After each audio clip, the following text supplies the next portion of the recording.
Pantera is a band who's mostly remembered for their domination of the 90s metal scene.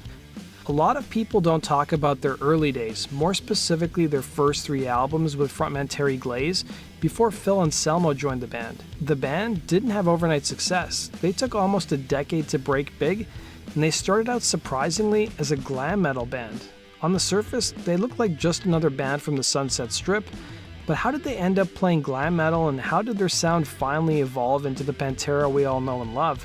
Stay tuned for the full story. The 1980s were a really crucial time for heavy metal. The late 70s and early 80s saw an influx of British bands, including but not limited to Iron Maiden, Venom, as well as Saxon, which were better known as the new wave of British heavy metal. In addition to that, you also had speed and thrash metal sprouting up and gaining more popularity in both America and Europe. It was during the early 80s that 2 teenage siblings known as the Abbott brothers, including Vinnie and Darrell, started their own band. It was no surprise that the brothers chose a career in music. It ran in their family. Their father, Jerry, was a well-respected blues and country producer who also owned his own studio. Jerry was crucial in encouraging his sons to pursue music. In fact, Dimebag Darrell would recall in the book Louder Than Hell by John Wiederhorn, "My brother Vinnie came home from school one day carrying a tuba, and my dad said, 'Son, take that thing back. Play the drums or do something that's going to make you some cash.'" As kids, the Abbott brothers would spend a lot of time in their dad's studio and meet a lot of blues and country musicians. Some of those musicians would teach the budding guitarist Darrell some cool licks, while his father would teach him scales. Their father would end up producing Pantera's first 3 albums. He would manage the band early in their career, and he even bought the band their first car, which they used to get to gigs.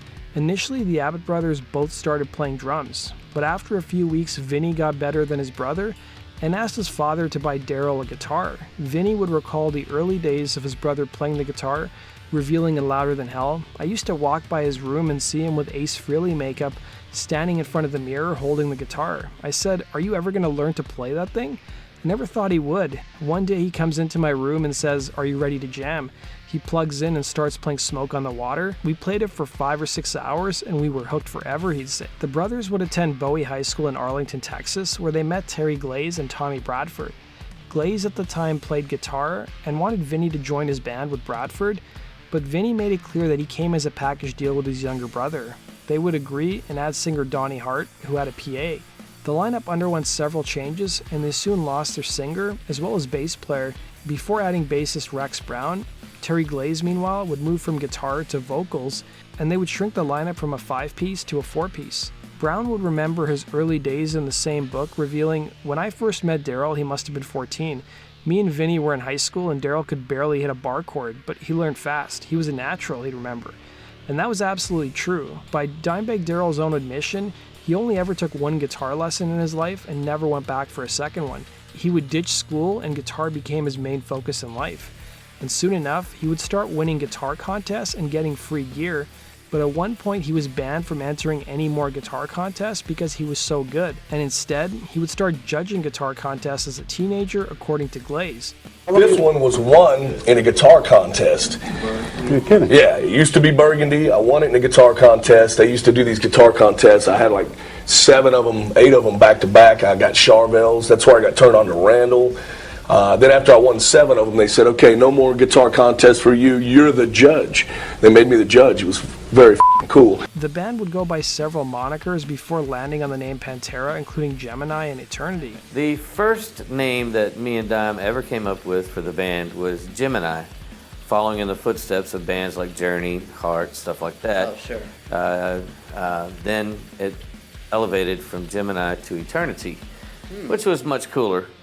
And then one day in high school, when I was in the drum line, a guy suggested to me, "Man, you ought to call your band Pantera." I think I even remember his name. I think his name was Donnie Sowers. Okay. And he goes, and I said, "What the hell's a Pantera?" He goes, "Oh man, it's the coolest race car there is." Started investigating and found out it meant panther in Spanish, and really liked the way it just had a nice ring to it, and brought it to the band. I brought a logo in with a cat's head on it. It was the very first logo we ever had. Everybody loved it.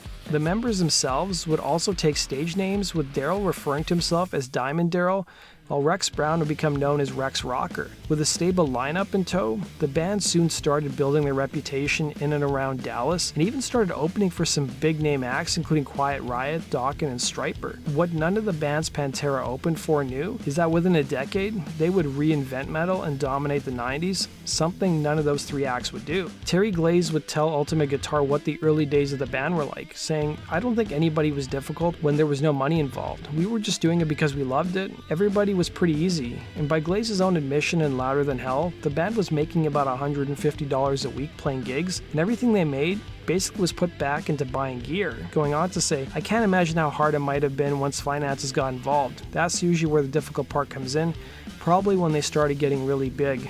That would be my guess." With Glaze fronting the band, Pantera would put out 3 albums on their own label, including Metal Magic, Projects in the Jungle, and I Am the Night. The band's debut record, Metal Magic, would be heavily influenced by the likes of Kiss and Van Halen, while also featuring song titles you'd think you'd hear on a Steel Panther album, including Ride My Rocket and Biggest Part of Me. The band's follow-up record, 1984's Projects in the Jungle, was much heavier, while still staying true to their glam sound, and saw the band release their first music video for the song All Over Tonight. Their follow-up record and final with singer Terry Galze would be 1985's I Am the Night. By 1987, Glaze would leave the band, citing concerns over how the group's business affairs were being handled, while at the same time being frustrated that no major labels were recording the group. He would tell Ultimate Guitar, "The reason I left is the 4 of us plus Vinnie and Darrell's father, we all voted, and the Abbotts, the 3 of them, never split their vote. And so it didn't matter what I wanted to do. The Abbotts, they made the decision. And eventually I just thought, I don't like what's going on, so that's why I left, and I'll just tell you that I love playing in the band and we were good.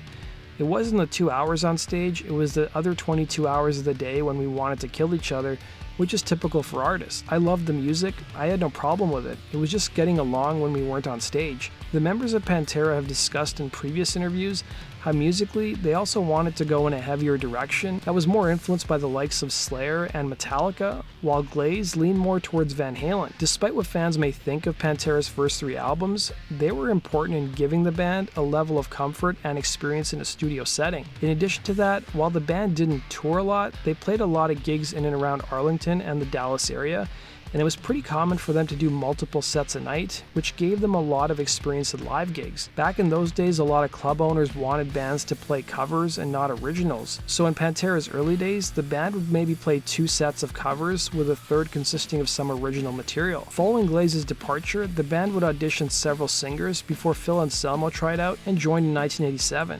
And by this point in time, the band had already had an idea of where they wanted to take their sound, and that would be their next record, 1988's Power Metal. Power Metal would also represent the band's first release, where the Abbott brothers' father wasn't the producer. The band would also ditch their glam look and let the music do the talking. On that record, Anselmo would cite Rob Halford of Judas Priest as one of his biggest influences at the time. As recently as this year, bassist Rex Brown was interviewed by Eon Music, where he blasted Terry Galze, saying it upsets him that the former singer still comments on Pantera to this very day, and made it clear that unless Phil is singing, it's not Pantera. He also ruled out any possibility of there ever being reissues of Pantera's first 3 records.